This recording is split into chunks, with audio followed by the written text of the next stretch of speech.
तो कैसे हैं आप लोग। आपका स्वागत है हमारे YouTube चैनल की टैब पे। आज हम क्लास 12th पॉलिटिकल साइंस का जो फर्स्ट बुक का फर्स्ट चैप्टर है कोल्ड वॉर एरा और हिंदी में शीत युद्ध का दौर। इसके हम 20 सबसे मोस्ट इम्पॉर्टेंट MCQs करने जा रहे हैं जो कि लास्ट 10 ईयर्स से लिए गए हैं। हमारे की टाइप की टीम के द्वारा ये PPT बनाया गया है। इन सारे जो भी 20 क्वेश्चंस है ना, अगर आप ये कर लेते हो तो और कोई रेफरेंस की ज़रूरत नहीं पड़ेगी आपको, और कोई MCQs अलग से पढ़ने नहीं पड़ेंगे। जो सबसे मोस्ट इम्पॉर्टेंट है इसी में से ही आएंगे तो आएंगे। ये करना आपके लिए बहुत ही हेल्पफुल होगा। आप लास्ट तक वीडियो जरूर देखना। सबसे पहला क्वेश्चन हमारा है the western alliance was headed by. Western alliance किसके द्वारा हेड किया गया था? इसका सिंपल सा आंसर है यूएस जो था वही हेड किया था वेस्टर्न अलायंस। और USSR किसे हेड किया था? सोवियत यूनियन जिसे बोलते हैं वो eastern alliance. Which one of the following is a NATO which of the following country is a NATO member? US जो कि हेड था, इंडिया जो था वो तो NAM का मेंबर था, NAM का फाउंडर मेंबर, और चाइना कम्युनिस्ट था जो कि USSR का साथ था। The person that oppose neo colonialism was. Neo colonialism होता क्या है? ये कॉलोनियलिज्म के बाद का पीरियड है जब 1947 तक इंडिया में तो कॉलोनियलिज्म खत्म हो गया, और उसी टाइम पे उसी 1940s 50s के आसपास बहुत सारे अफ्रीकन कंट्रीज भी कॉलोनियलिज्म से हट रहे थे। तो उस टाइम पे नियो कॉलोनियलिज्म वर्ड इंट्रोड्यूस किया गया था, और सेकेंड वर्ल्ड वॉर के टाइम पे ये वर्ड इंट्रोड्यूस किया गया था। इसमें बेसिकली मीनिंग ये होता है ना कि कोई डेवलप्ड कंट्री है और वो अपना पावर दिखा रहा है किस पे? डेवलपिंग कंट्री पे, जो अभी डेवलप कर रहा है। उस पे आप इनडायरेक्टली उस पे पावर दिखा रहे हो, उसे अपने कंट्रोल में रख रहे हो, तो वो होता है नियो कॉलोनियलिज्म। इसके अपोजिट में थे वामे एंड क्रुमा जो कि घाना के फर्स्ट प्राइम मिनिस्टर थे और NAM के फाउंडर मेंबर भी थे। After second world war the world was divided into, ये फोर्थ क्वेश्चन है, 2 पार्ट में डिवाइड हो गया था, आपको ही पता होगा। US एंड USSR, ये दो पावरफुल ब्लॉक्स, दो सुपर पावर्स में डिवाइड हो गया था। Korea was a colony of. Korea किसकी कॉलोनी थी? जापान की। आपको पता होना चाहिए कि 1910 में जापान ने कोरिया को अपने अंदर कर लिया था, अपने अनेक्स्ट में कर लिया था, लेकिन बाद में 1945 में कोरिया को इंडिपेंडेंस मिल गया, कोरिया अलग हो गई थी। ये आपने 11th के हिस्ट्री के लास्ट चैप्टर में आपने पढ़ा होगा कि कोरिया ने कैसे अपना इंडिपेंडेंस गेन किया। The island country that received both diplomatic and financial aid from Soviet union was. इसका आंसर सिंपल सा है क्यूबा। ये तो आप सबको आता ही होगा। नेक्स्ट है हमारा in which countries are the cities of Hiroshima and Nagasaki is located. फिर अगेन मिसप्रिंट है, इस टाइप है। कंट्री हो गया यहाँ पे। ये कौन सी कंट्री थी जहाँ पे हिरोशिमा और नागासाकी लोकेटेड है? बहुत ही सिंपल सा आंसर है जापान। जापान है जहाँ पे हिरोशिमा नागासाकी, वहाँ पे न्यूक्लियर बॉम्ब गिराए गए थे, फैट मैन और लिटिल बॉय, हिरोशिमा नागासाकी पे। The event that took place in 1961। 1961 में ऐसा क्या हुआ था? ये हुआ था कि जो बर्लिन वॉल है ना वो बनाया गया था। बर्लिन वॉल क्या था कि जो जर्मनी है ना हमारा हिटलर वाला, उसे दो भाग में बांट दिया गया था, एक ईस्ट जर्मनी एक वेस्ट जर्मनी। वेस्ट जर्मनी जो है US के साथ मिल गया था, और ईस्ट जर्मनी जो था USSR के साथ मिला हुआ था, सोवियत संघ के साथ। 1961 में इसकी नींव रखी गई थी, अगस्त अप्रॉक्स शायद। इस टाइम से ये स्टार्ट कर दिया गया था, और जब बाद में USSR डिसइंटीग्रेट हो गया, सोवियत यूनियन जब खत्म हो गया, टूट गया, तो 1991 में इस दीवार को तोड़ दिया गया था।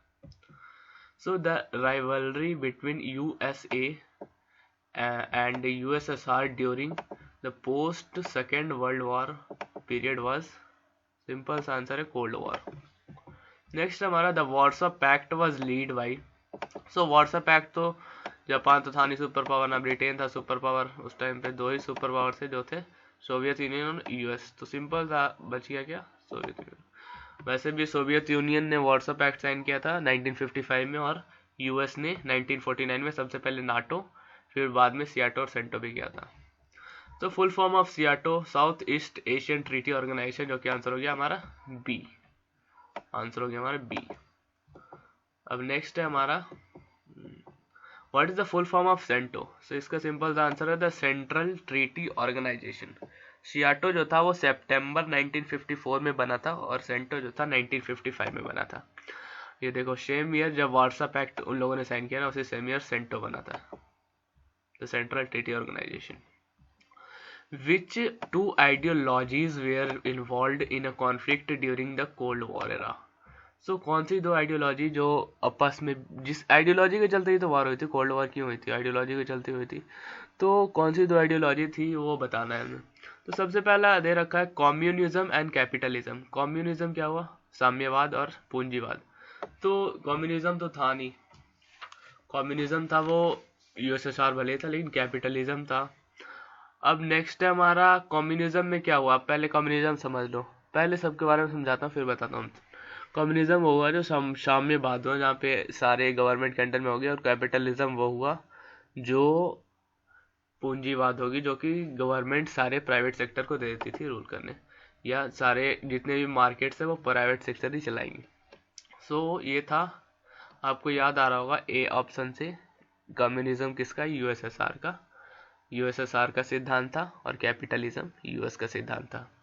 सो ये ए तो आंसर हो गया, लेकिन बी और सी भी एक बार पढ़ लेते हैं। मोनार्चिज्म एंड कैपिटलिज्म। सो मोनार्चिज्म क्या हुआ, एक राजा हो गया वही रूल कर रहा है, और कैपिटलिज्म क्या हो गया, पूंजीवाद, सेम हमने पढ़ा। 6 होता है कम्युनलिज्म। कम्युनलिज्म और कम्युनिज्म में अंतर है। कम्युनिज्म में मतलब कि सारी गवर्नमेंट के अंडर में होगी सारी रूल, और कम्युनलिज्म में एक पर्टिकुलर रिलीजन के अंडर में एक रिलीजन को इन्फ्लुएंस दिया जा रहा है, उसे कम्युनलिज्म बोलते हैं। और कैपिटलिज्म पूंजीवाद, जो कि प्राइवेट सेक्टर को सारी मार्केट फोर्सेस दी जा रही है। So which organisation was came into existence in 1949। So 1949 में हमारा नाटो बन गया था। सियाटो बना था सितंबर 1954 में। सितंबर सियाटो से याद रखना, सियाटो एससी और एससी सितंबर का भी 1954 में। फिर सेंटो बना था 1955 में, और वार्सा पैक्ट ये दोनों सेम ईयर में बना था 1955 में। अब नेक्स्ट क्वेश्चन है हमारा which of the following is an agreement signed between two superpowers starting in 1960s। so 1960s के स्टार्टिंग में मतलब कि 1963 में साइन हुआ था लिमिटेड टेस्ट बैन ट्रीटी, कि न्यूक्लियर बॉम्ब को लेके कि लिमिटेड टेस्ट करेंगे जो भी सुपर न्यूक्लियर कंट्रीज हैं। नेक्स्ट हमारा the first NAM summit was held in. So ये हो गया हमारा बेलग्रेड। बेलग्रेड जो कि यूगोस्लोविया की राजधानी है, वहाँ पे 1960s में, अगर नहीं तुम्हें ईयर पता हो तो ऐसे भी लिख सकते हो, 1960s में हमें बेलग्रेड यूगोस्लोविया में यहाँ पे एनएम समिट हुई थी, फर्स्ट एनएम समिट, जिसमें 25 मेंबर स्टेट्स, सॉरी वो नेक्स्ट क्वेश्चन भी है। फिर the ideology of US was, so US की आइडियोलॉजी क्या थी, हमने उसकी पढ़ी, कम्युनिज्म थी। यूएसएसआर की क्या थी, कम्युनिज्म और सोशलिज्म। सी वाली थी यूएस की, यूएसएसआर की सोवियत संघ की ये थी। और यूएस की थी ये the liberal democracy and capitalism. वो लोकतंत्र भी अपनाता था, मतलब आज भी अपनाता है, मतलब लोकतंत्र और पूंजीवाद, यानी सारे जो भी मार्केट फोर्स है, जो भी इकोनॉमी है, सारे प्राइवेट सेक्टर को ज़्यादा प्रेफरेंस दिया जाता है। Which conference was held in 1972 by the United Nations? So conference हुआ था united nation trade and development, और united nation conference on investment, united nation conference on education, united nation conference on trade and defence. तो ये हो गया UNCTAD, united nation on trade and development. So ये हुआ था 1972 में। क्यों हुआ था, क्योंकि जो एलडीसीज थे ना, लीस्ट डेवलप्ड कंट्रीज, सो उनके फेवर में हुआ था कि ये एलडीसीज भी कुछ अपनी जो कि डेवलप नहीं है ज़्यादा, तो उनके लिए कुछ अच्छा हो जाए, और वो अपने जो इसके होने से ये फ़ायदा हुआ था कि जो ईस्टर्न कंट्रीज़ है वो वेस्टर्न मार्केट में अपनी सामान बेच सकती है, वो भी कम दाम में, और टेक्नोलॉजी भी थोड़ा कम पैसे में अवेलेबल कराई गई थी इधर साइड को, ईस्टर्न वर्ल्ड में जो ईस्टर्न कंट्रीज थी, ईस्टर्न गुड थे। How many members attended the first NAM summit? So total 25 states ने फर्स्ट NAM summit को अटेंड किया था। Who was the president of Cuba during Cuban missile crisis? Fidel Castro थे, जो कि ये उस टाइम के क्यूबा के प्रेसिडेंट थे। जॉर्ज बुश तो हो गए वहाँ के USSR, Nikita Khrushchev USSR, John F Kennedy US. So ये था हमारा आज के 20 सबसे मोस्ट इम्पॉर्टेंट क्वेश्चन, जो कि इस चैप्टर से अगर एमसीक्यूज आते हैं तो 100% इसी में से एक आएंगे, ये गारंटी है।